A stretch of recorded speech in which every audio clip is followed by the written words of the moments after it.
こんにちは。毎日ご飯のお母さんです。今日は冷凍しておけばいつでもすぐに食べられて栄養たっぷりな豚汁の素をご紹介します。材料はこちらです。それでは早速作りましょう。それでは野菜を切っていきます。野菜を切る時のポイントは大きさを揃えることです。大きさを揃えることで炒めた時の火の通りが均一になりますし、食べる時も食感がとてもいいので、そこに気をつけて切っていこうと思います。では最初に人参から切りますね。大きさを揃えるので、人参だと半割りか4つ割りぐらいにするのがいいと思いますね。今日は4つ割りにしていちょう切りにしていきます。で、ちょっと厚めに切って食べ応えが出るようにするのもいいと思いますよ。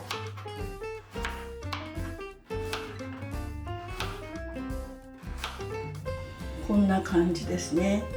ちょっと厚めのいちょう切りにしました。次は大根を切ります。大根は人参よりちょっとね大きいので、今日は6つ割りにしようと思います。最初に半分に切って、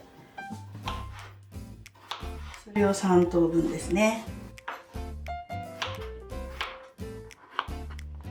だいたい人参とおおよそ一緒ぐらいの大きさに切れてますよね。次はごぼうを切ります。で、ごぼうはこれよくよく洗ってあるんですね。ですので今日はこのまま皮を剥かないで切っていこうと思います。で、ごぼうのこの皮の食感が好きじゃない方はピーラーで皮を剥いてもいいですよ。では切りますね。斜めに切っていこうと思います。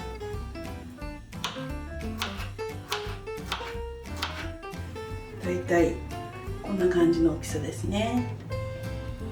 ごぼうなんですけれども、切ったらすぐにお水につけておいてアク抜きをしてもいいですね。ごぼうってアクが強いので黒くなっちゃうんですね。ただ今日私はちょっとその手間を省いて、作るのがお味噌汁ということなのでアクのことは気にせず、このまま切ったままで炒めていこうと思います。次は里芋を切ります。で、里芋って皮剥くの難しそうですよね。もし皮が剥くのが面倒だったり、あまりいい里芋が売ってないなっていう場合は皮を剥いて、売ってるのありますよね。ああいうものを使っていただいて全然大丈夫ですよ。で、今日はお芋は里芋を用意したんですけれども、その理由としては冷凍するのが前提なので食感が変わりにくいということで用意したんですが、じゃがいもでもさつまいもでもお芋系であれば何でも美味しく食べれるので、お好みのものを用意してくださいね。では皮を剥いていきます。結構この里芋って皮を厚く剥かないとダメなんですよね。で、頭とお尻のところを剥いてから縦にこうやって剥いていくんですよ。こんな感じですね。こんな感じですね。ではどんどん剥いていっちゃいますね。はい、これで全部剥けました。里芋は皮が結構ケバケバしてるのでよく洗ってはあるんですけどね。ですのでこれを一旦洗ってから細かく切っていこうと思います。ではさっと水で洗ってケバケバのところを落としたので切っていきますね。で、今日の里芋は本当にちっちゃくて、だいたい2つでこんな感じで切れば十分だと思いますね。で、ちょっと大きめのこちらで4つ割りぐらい、こんな感じでいいと思うので全部これで切っていきますね。里芋は、水で洗ってるのもあるしツルツルするので手切らないように気をつけて切ってくださいね。はい、こんな感じで切れました。で、次に長ネギですね。これは普通に1センチ幅ぐらいにザクザクって切っちゃいますね。こんな感じですね。次はこんにゃくを切ります。切るって言ったんですけれども、包丁で細かく普通に切ってもいいんですが、私はこんにゃくを煮物にしたりお味噌汁に入れたりするときはだいたいこうやってこのスプーンを使ってこうやっって削っていくんですね。ちょっとやってみますね。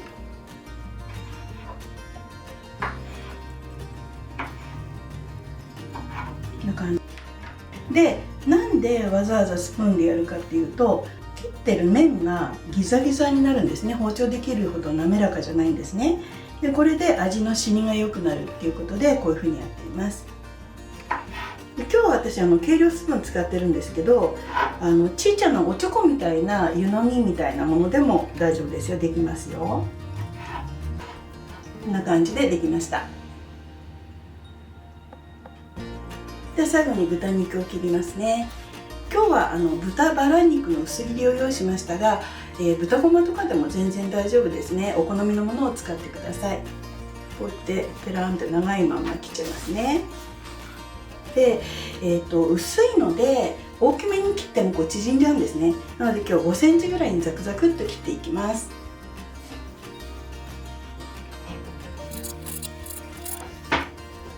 はい、切れました。これで全ての具材が切れたんですが、だいたいこの分量で8人分ぐらいの豚汁ができます。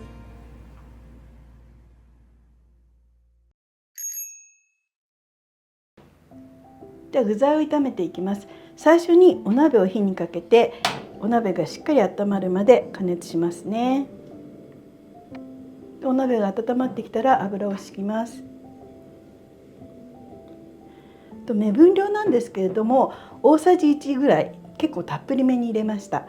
今日は炒める野菜が多いので、ちょっと油多いかなっていうぐらい入れた方がいいと思いますね。で油がしっかり温まってきたら、最初に豚肉を入れます。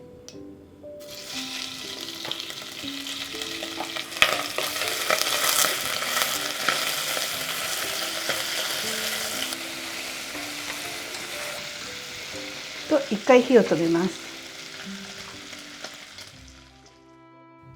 で豚肉を炒める目安なんですけれども、しっかり火が通るまで、全部お肉が白くなっているのが見えると思うんですけど、ここまで炒めます。で肉からも油がしっかり出てるんですね。でここまで炒まったら一旦火を止めて下味をつけていきます。醤油小さじ1、それからみりんも小さじ1ですね。入ったらこれでちょっとお肉を和えますね。全体的に混ざりました。お醤油はそんなにしょっぱくなるっていうほどにはならないので、本当に風味をつけるために入れています。でみりんは豚肉の臭みを消すために入れています。ではここに先ほど切ったお野菜を全部一度に入れてしまいますね。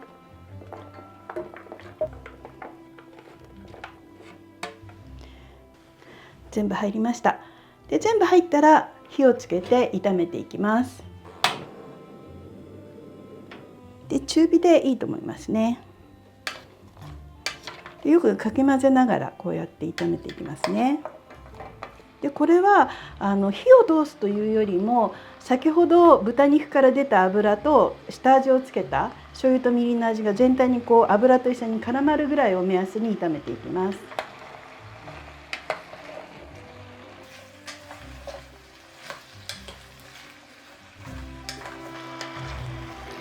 はい、これで全体的に油がお野菜にもコーティングされた状態になったので、ここでお水を入れます。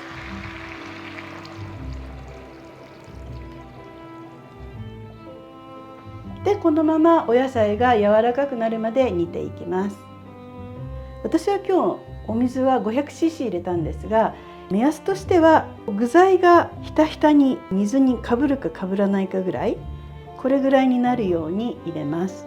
煮込んでいくんですが、具材が柔らかくなるのと同時に水分がだいたい半分ぐらいになるのを目安に煮込んでいきます。ではこのまま蓋を閉めて加熱していきますね。ではちょっと蓋を開けて煮え具合を確認してみます。だいぶもう水分減りましたね。こんな感じでお水が半分ぐらいになったので一回火を止めますね。では野菜に火が通っているかどうか確認してみますね。スッともうお箸が入ります。でこうやって煮えたところで顆粒だしを入れます。でなぜ火を止めてから顆粒だし入れるかっていうと、あんまり顆粒だし入れてからグツグツ煮込んじゃうと風味が飛んじゃうからなんですね。でこれで入れますね。私はこの利権のかつおだしよく使うんですが、この1袋入れます。もちろんかつお節や、煮干しでお出汁を取る方はそれで取ったものを最初から使って煮てもいいと思いますよ。はい、お出汁も混ざったのでこれで完成になります。あとは粗熱が取れるまでこのまま置いておきます。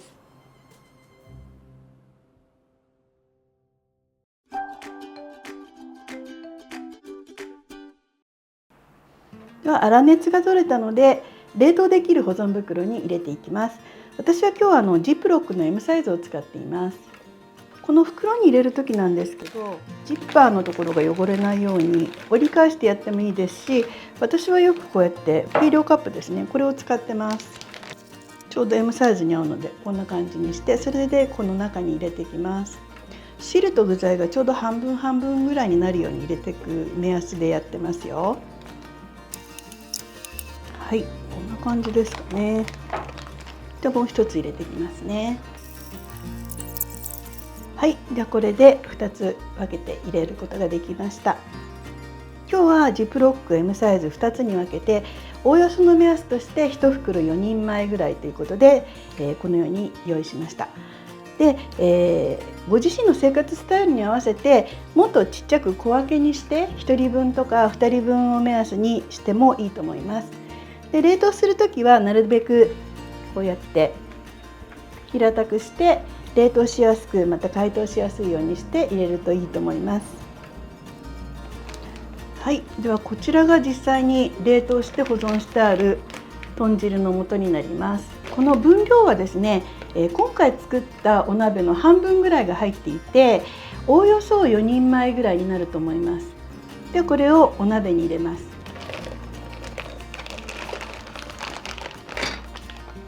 でここにお水を入れます。今日私は 500cc 入れるんですが、具沢山がいい人はもっと少なめに、もうちょっと量を増やしたい人は、もっとお水を多めに入れてお好みでいいと思います。で入れますね。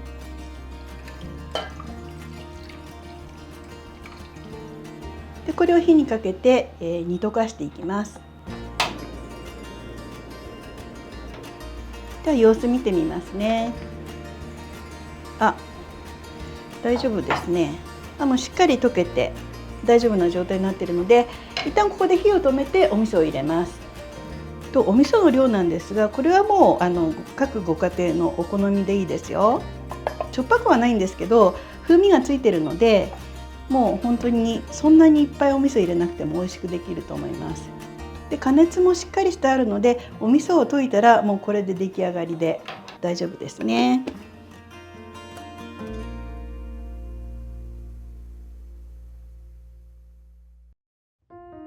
ということで今日は冷凍できる豚汁の素をご紹介しました。忙しい朝でも冷凍庫から出してお鍋で溶かしてお味噌を加えたらすぐに食べられるので本当に便利です。豚汁ということでとっても具沢山で食べ応えがあるので、白いご飯とちょっと副菜があるだけで十分に満足できると思います。今回作ったものは全量をジップロックに入れてしまいましたが、半分はそのまますぐにお湯と味噌を足して豚汁として食べ、残りの半分は冷凍しておくなんていうのもおすすめです。この豚汁の素は冷蔵保存の場合は1週間以内に、冷凍保存の場合は1ヶ月以内に食べきるのをおすすめします。これからの寒い時期、すぐに食べられる豚汁が冷凍庫にストックしてあると本当に便利なので、ぜひ皆さんも作ってみてくださいね。それでは今日の動画はここまでです。次回の動画でまたお会いしましょう。また見てね。